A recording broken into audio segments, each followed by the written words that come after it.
Hello বন্ধুরা, মোহনার দিকের আরও একটি নতুন ব্লগে তোমাদেরকে অনেক অনেক স্বাগত। আর আজ তোমাদের সাথে শেয়ার করব সম্পূর্ণ নিরামিষ একটি রান্না, আর ভীষণ ইউনিক একটি রেসিপি। সেটা হচ্ছে ওলের মালাই কোপ্তাকারি। তো ওলের মালাই কোপ্তাকারিটা আমি কিভাবে বানাচ্ছি সেটা জানার জন্য তো অবশ্যই তোমাদেরকে পুরো ভিডিওটা দেখতে হবে। আর অবশ্যই একটা লাইক দিয়ে আমার ভিডিওটা দেখা শুরু করো, কেমন? আর তোমাদের একটা লাইক কমেন্ট আমাদেরকে নতুন নতুন ভিডিও বানাতে ভীষণই উৎসাহ দেয়। তো দেখো আমি কিভাবে বানাচ্ছি। প্রথমে ওলটাকে দেখো সেদ্ধ করে নিয়েছি। আর ওলটা বেশি ছোট ছোট টুকরো করার দরকার নেই, একটু বড় সাইজের দিয়ে আমি জলে সেদ্ধ করে নিয়েছি। তবে সেদ্ধটা খুব বেশি করা যাবে না, ওলটা ওই 60% মতো করলেই হয়ে যাবে। আর খুব বেশি সেদ্ধ করলে না ওলের মধ্যে জল ঢুকে যাবে, তখন কি বলো তো, কোপ্তাগুলো ঠিকঠাক বানানো হবে না।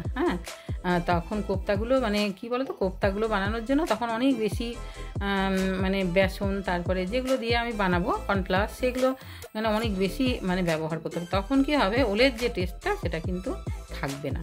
সেই জন্য ওলের টেস্টটা যাতে থাকে সেই জন্য এটা। আর অবশ্যই এটা মাদ্রাসি ওল, মাদ্রাসি ওলটা দিয়েই কিন্তু আমি আজকে বানাচ্ছি।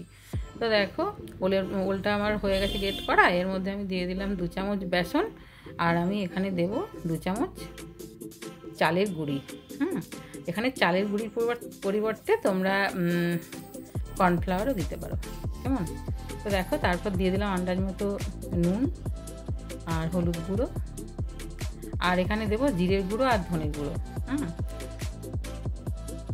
যেহেতু এটা নিরামিষ বানাচ্ছি, তা না হলে নিরামিষ না বানালে এখানে হয়তো পেঁয়াজ কুচিও দেওয়া যেত আর কি।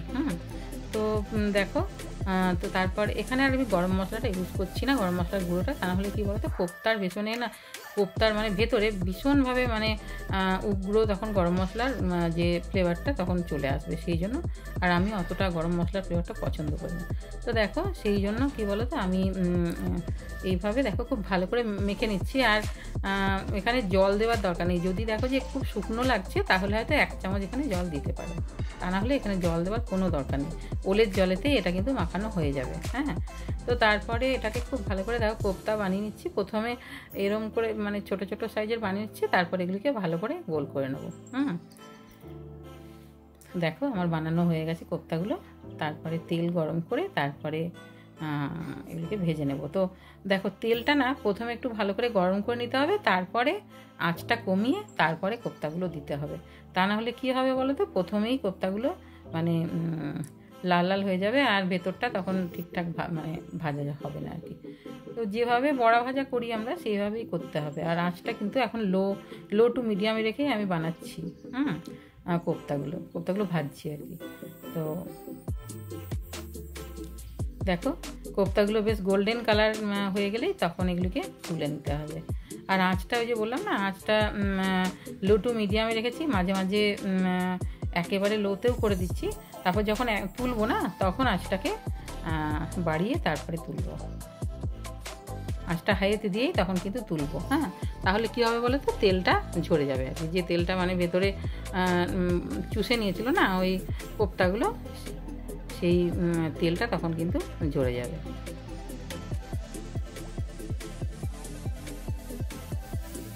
দেখো, আর আমরা তো এমনিতে লাউয়ের কোপ্তাকারি, তারপরে কাঁচকলার কোপ্তাকারি বানাই, তবে ওলের কোপ্তাকারিটা ভীষণই টেস্টি হয়। আর বিশেষ করে বাচ্চারা ওলটা তো খেতে চায় না, তখন কিন্তু এইভাবে ওলের কোপ্তা বানিয়ে দিলে কিন্তু কোপ্তাকারি, তখন কিন্তু ওরা কিন্তু বুঝতেও পারবে না বাচ্চারা যে এটা কি কিসের রান্না, কি রান্না হয়েছে সেটা বুঝতেও পারবে না। তো দেখো এগুলো আমার কালার চলে এসছে, একদম সুন্দর কালার চলে এসছে। তো এবারে আমি এগুলিকে তুলে একটা প্লেটের মধ্যে রেখে দেবো। আর প্রথম ব্যাচেরগুলো হয়ে গেছে ভাজা, এবারে দ্বিতীয় ব্যাচেরগুলো দিয়ে দিচ্ছি। দিয়ে একই রকমভাবে আঁচটা লো টু মিডিয়ামে রেখে এগুলিকে ভেজে নেবো।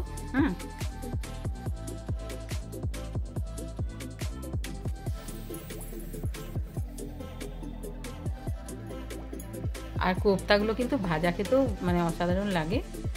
তো আর কোপ্তা কারিটা তো কি বলবো, মানে মালাই কোপ্তা কারি যেহেতু এটা কিন্তু অসাধারণ মানে রান্নাটা হয়।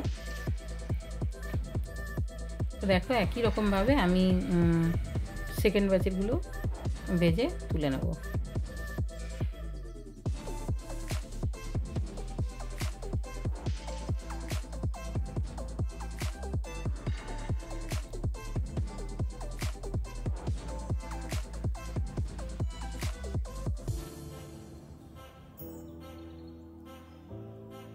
এগুলো হয়ে গেছে।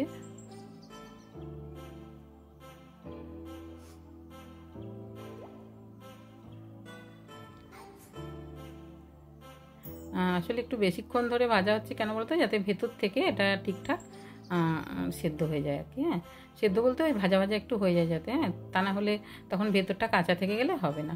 তারপর দেখো তেলটা কমিয়ে দিয়ে তারপর এখানে আমি দিয়ে দিলাম তেজপাতা আর গোটা গরম মশলা।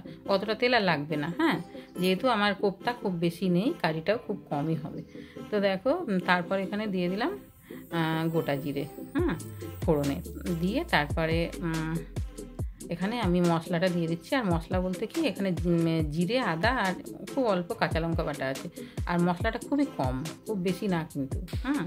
দিয়ে তারপরে এটাকে খুব ভালো করে কষিয়ে নিচ্ছি। কষিয়ে নিয়ে তারপরে এখানে দিয়ে দিলাম লঙ্কা বাটা। এখানে শুকনো লঙ্কা বাটা বেটেছিলাম ওই 3টে, সেগুলো দিয়ে দিয়েছি। কাঁচা লঙ্কা বাটাও দেওয়া আছে, আবার শুকনো লঙ্কা বাটাও দেওয়া আছে। তো তোমরা যদি ঝালটা কম খাও সেক্ষেত্রে লঙ্কাটা একটু কম দেবে।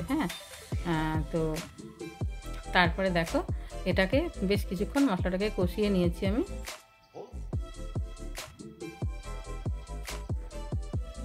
তারপর এখানে নুন দিয়ে দিচ্ছি।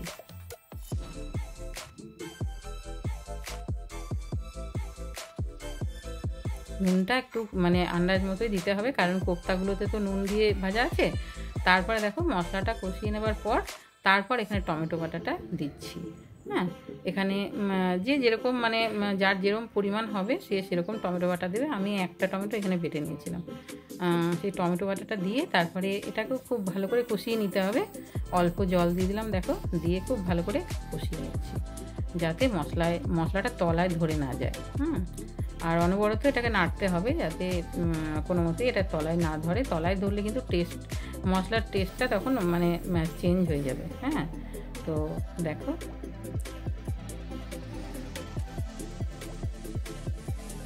একেবারে দেখো তেল ছেড়ে দিয়েছে মশলা থেকে।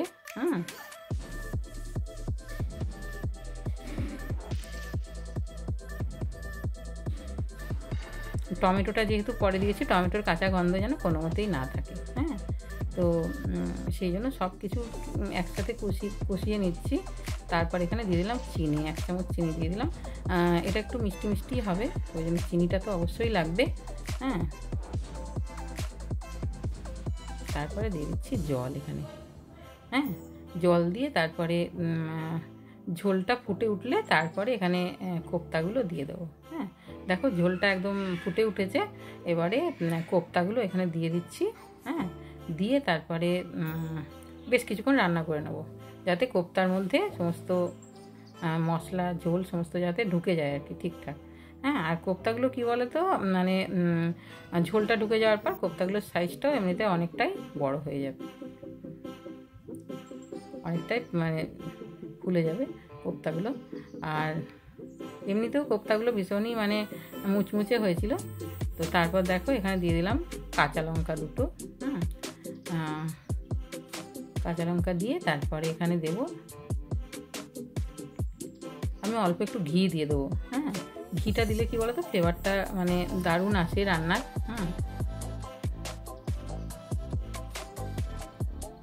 দেখো ফুলে এগুলো কোপ্তাগুলো দেখো কতটা মানে বড় সাইজে কতটা বড় হয়ে গেছে ফুলে।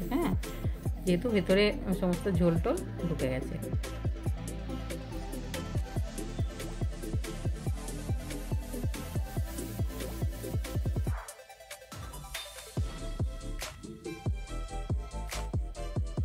এইভাবে নেড়ে নেড়ে বেশ 2 মিনিট মতো আমি রান্না করে নিয়েছি।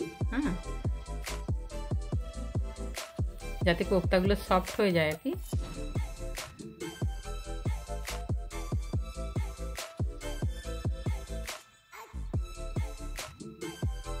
আর যে ঝোলটুকু দেখছো না, এটা কিন্তু নামানোর পর এমনিতেই আরও কিছুটা কমে যাবে আর কি। হ্যাঁ, তারপর দেখো দিয়ে দিলাম এখানে বড় চামচের 1 চামচ ঘি।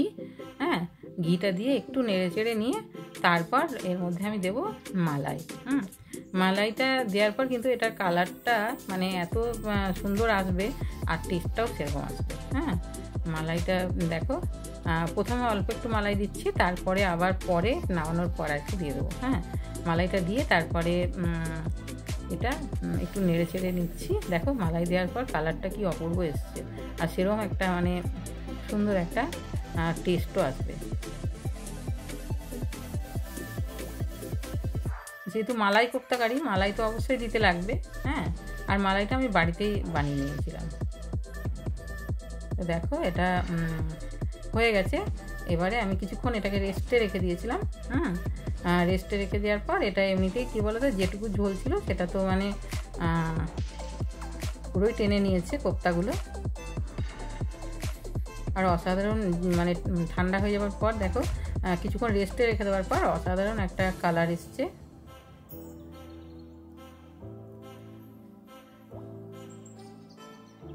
তারপরে এটাকে আমি একটা পাত্রের মধ্যে দেখো নিয়ে নিয়েছি, তারপরে তার উপরে আমি মালাই দিয়ে দিয়েছি। হ্যাঁ, আর অসাধারণ এই মালাই কোপ্তা কারি এত টেস্টি হয় যে কি বলবো। বাচ্চারা তো বললাম না, বুঝতেই পারবে না এটা ওলের রান্না। তো তোমরা অবশ্যই কমেন্ট করো যে কেমন হয়েছে আমার এই ওলের কোপ্তা কারিটা, আর অবশ্যই একটা লাইক দিয়ে দিও কেমন। আর আমার চ্যানেলে নতুন বন্ধু হলে অবশ্যই চ্যানেলটাকে সাবস্ক্রাইব করে দিও, আর পাশে থাকা বেল আইকনটা প্রেস করে দিও, যাতে আমি নতুন নতুন ভিডিও আপলোড করলে তোমরা সবার আগে নোটিফিকেশানটা পেয়ে যাও। আর এই যে ওলের কোপ্তা কারিটা না, এটা রুটি পরোটার সাথেও মানে অপূর্ব খেতে হয়। হ্যাঁ, তো তোমরা অবশ্যই একবার ট্রাই করো কেমন। সবাই খুব ভালো থাকবে, দেখা হবে আরও একটি নতুন ব্লগে। বাই।